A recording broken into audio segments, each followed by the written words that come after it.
Diabetes వల్ల మగవారికి వచ్చే సంతానలేమి ప్రాబ్లమ్స్ ఏంటి?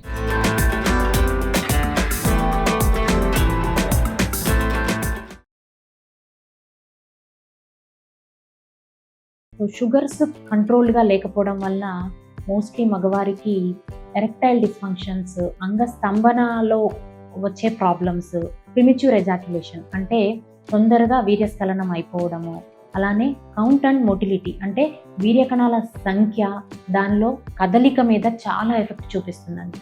అంతేకాకుండా వీర్యకణంలో డిఎన్ఏ అనే ఒక మెటీరియల్ ఉంటుంది.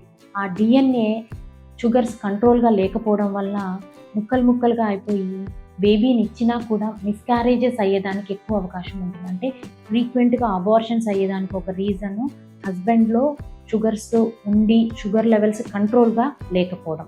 సో దీన్ని మనం ఎలాగా నివారించాలి అంటే, ప్రెగ్నెన్సీ ప్లాన్ చేసుకుంటుంటే మీరు ముందే మీ షుగర్ లెవెల్స్‌ని ఒకసారి టెస్ట్ చేసుకొని, షుగర్స్ ఏమైనా డయాబెటీస్ అని ఏమైనా తెలిస్తే కంపల్సరీ 3 నెలలు కంట్రోల్ ఉన్న తర్వాతనే ప్రెగ్నెన్సీని ప్లాన్ చేసుకోవడం వల్ల ఇలాంటి ప్రాబ్లమ్స్ని మనము ఎక్కువగా అరికట్టవచ్చు. అంటే diet, exercise 2 compulsory. Carbohydrate diet restrict చేసుకొని ఫ్రూట్స్, వెజిటబుల్స్, ప్రోటీన్ డైట్ ఎక్కువ తీసుకుంటూ, అలాగనే ప్రతిరోజు కనీసానికి 30-45 నిమిషాలు ఎక్సర్సైజ్ చేస్తూ, వారానికి మినిమం తక్కువలో తక్కువ 5 రోజులన్నా ఎక్సర్సైజ్ చేయాలి.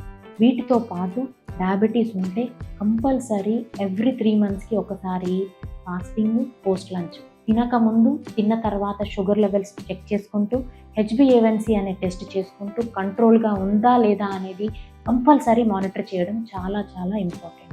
ఇన్ కేస్ కంట్రోల్‌గా లేదు అంటే కంపల్సరీ డయాబెటాలజిస్ట్‌ని కన్సల్ట్ చేసి మెడికేషన్స్‌లో ఏమైనా మార్పు చేస్తారా, జీవన శైలిలో ఇంకా ఏమైనా మార్పు చేసుకోవాలా అనేది కంపల్సరీ తీసుకోవాల్సిన జాగ్రత్త.